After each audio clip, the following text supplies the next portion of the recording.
Guys, thanks for coming. So we had so much fun last time with Kat Carmichael. We decided to bring her back, and she brought along a colleague. His name is Adam Balkcom. And so, Kat, why don't you do us the pleasure of introducing your friend Adam here? Thanks a lot for having me back, guys. It was such a blast to talk with you last time. As you know, my business strategy 123 works with owner operators of management companies to create the perfect exit plan. And because of the incredible demand and velocity of exit mergers and acquisitions, I've brought in a strategic partner to help build the business and to help serve more owner operators. And after a lot of conversation with Adam, he is, of course, the best partner that I could have ever selected to help me and other owners exit their businesses. So, Adam, thank you for taking this journey with me and helping more owners achieve their dream exit. Welcome to the show, Adam. Thanks, you guys. Adam, how did your two company you were running and Strategy 123 ended up merging? For the past 4 years, I've been running CEO group masterminds for owners of community management companies. Right now, we have about 50 companies that meet monthly, and they're all in different geographic regions, so they feel comfortable sharing. So think of like ACAM or CEO MC, but on a monthly basis where they get to connect. Kat and I got to know each other when she came in as a guest speaker on some of the many topics that she's excellent at. And we built a friendship, and we saw how these groups, I more work with owners that aren't ready to sell yet and are ongoing making improvements for the long term, where Kat is helping ones that are towards the end of the life cycle that are planning to exit. So merged together, they're really a good combination. So you're working with management companies that are actually still in the phase of growing. So do you have any advice for them as far as trying to get some ancillary revenue in and to make the business growing to the point where they may want to have an exit strategy? Very good question, Steve. I like it. Very good question. And it's a very timely question right now. Okay. We're blessed to be in the community management space where whenever the economy kind of shifts, we remain consistent. But the challenge that we're seeing is many management companies relied on those closing doc statements and fees. And for a lot of them, that was their profit. And with the economy changing and shifting a little bit, we're seeing those slow down. So owners right now are really interested in trying to replace that revenue. And it's been a hot topic. I think this topic's only going to grow in 2023. What are some of these potential revenue streams that you explore with the clients?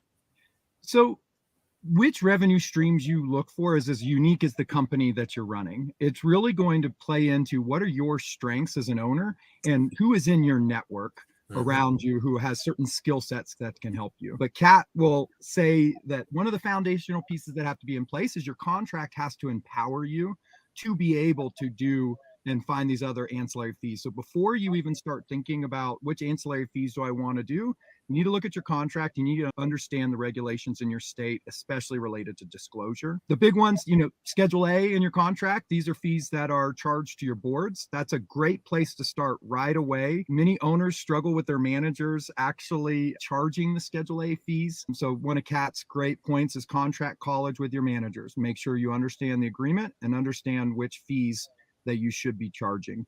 Did a little bit of digging before the interview, and I found a term that was interesting to me. Now, can you tell us about contractual muscle? What is that? Well, that's my favorite thing. Your customers can ask you to do things, and there's things that you might want to offer to your business, but you may not have the ability to do so because your contract might limit you. So as Adam said, you've got to create an empowering contract that gives you the contractual muscle to execute on these great ideas. We know that average margins of management companies can hover around 8 or 10%, and our goal is to get them above 20. We love helping people make money. That's our favorite thing. We show a really quick return on investment when they invest in working with us, and we can also help them make money to pay for that investment. Let me ask you a question. How does that strategy for growth or for exiting relates to the use of technology and let's say maybe outsource? Yeah, so this is a big thing. When you think of profits, and I'm not saying anything that owners don't understand, you got two ways to grow your profit. It's through revenue, increasing your revenue, or driving down your costs. So ancillary revenue is what we were talking about to increase the upper side of your profit, but to really decrease the lower side of your profit, you have to be focusing on using technology to automate as many tasks and using outsourcing to drive down some of your payroll costs. Okay. Both of those topics are very meaty, so we don't have time to get into them today. But on the technology side, one of the things you can do right now to get more automation is look at your current software. It's just like our cell phones. They say people only use 20% of the functionality of your iPhone. So reach out to your current software company right away and ask them, what modules am I not using? Are there more integrations that I can be using to cut down on the number of clicks or steps needed for my team to accomplish their tasks? It's funny you say that. Steve always tells me I only use less than 20% of my brain power. And, seems like There's certain ways that you can measure these sorts of things, right? I know how I measure how much of your brain you're using, but as far as Adam and Kat are concerned, how do you guys actually figure that stuff out? Like, how would you even be able to tell how much potential there is out there in somebody's current software suite? So we know what some of the best practices are all across the country, and we're not afraid to share good ideas. If someone has thought of a great idea in Pennsylvania, we're going to tell someone in Florida about it. Okay. So that's how really it's through tremendously deep relationships with these management companies who allow us to really look under the hood of their operations and start to figure out where they've left money off the table. Technology is one of the primary ways to reduce the amount of staff time and the amount of personnel you need to accomplish any given task. Integrations are massively huge. We never used to think about integrations, but I can tell you our software partners are.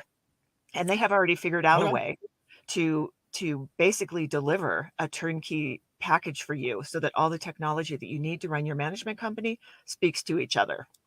now, strategy 1, 2, 3, if I remember well, our first interview stood for the fact that whether you have 1, 2, or 3 years ahead of you before you exit your business, there's things you can put in place to make that exit strategy better and more successful. Now, if I understand well, where Adam comes into it is that you may be looking 10 years, 15 years down the road.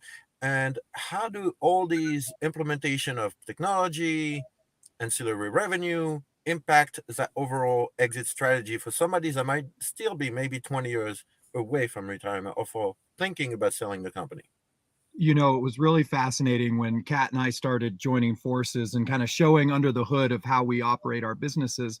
And they were really similar. It was really the same type of, as Kat calls them, value drivers that you want to be preparing for your sell are the same ones that you should be thinking about 10 to 15 years in advance. How many of y'all look at Zillow regularly about your house? Your house is one of your biggest assets. The owners we work with, their businesses are their biggest assets. And what we talk about in our groups is you need to be tracking the value of your asset every single year, even if it is in you're not going to sell for 10 to 15 years, because you want to know that the improvements that you're making right now are increasing the value of that asset. So it's very similar what Kat does in exit planning and what I'm doing in these ongoing masterminds.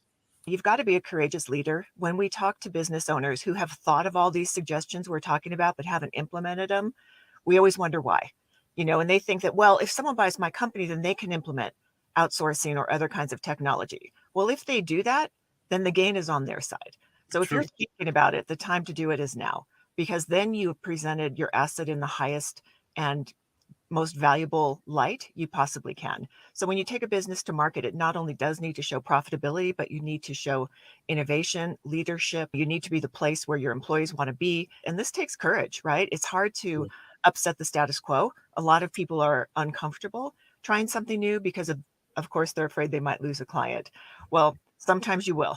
Not every idea is going to be implemented seamlessly, but it requires very small incremental improvements in a lot of different categories. And that's what Adam and I do. We look at every single way that we can help people pull those levers that can create the best outcome for them. What's the takeaway here for our viewers if they want to start this process? Talk to the people you already know.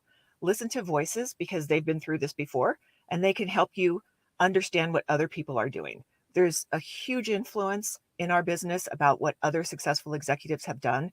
And that's exactly where I'd start. Start with your primary business partners, your software vendors, your banking partners. Figure out what you're missing, what you haven't done yet.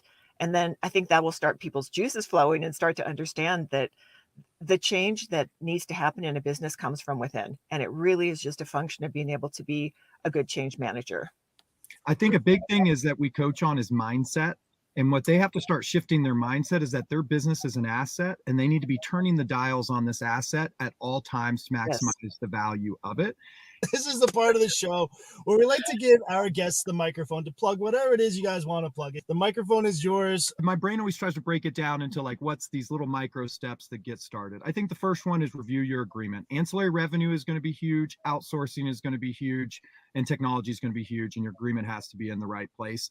If you're not ready to sell your business yet, consider getting into one of our CEO group masterminds. They're ongoing. Roll up your sleeves and you work with fellow owners from across the country. So it's a very supportive, it's a mix of training and therapy.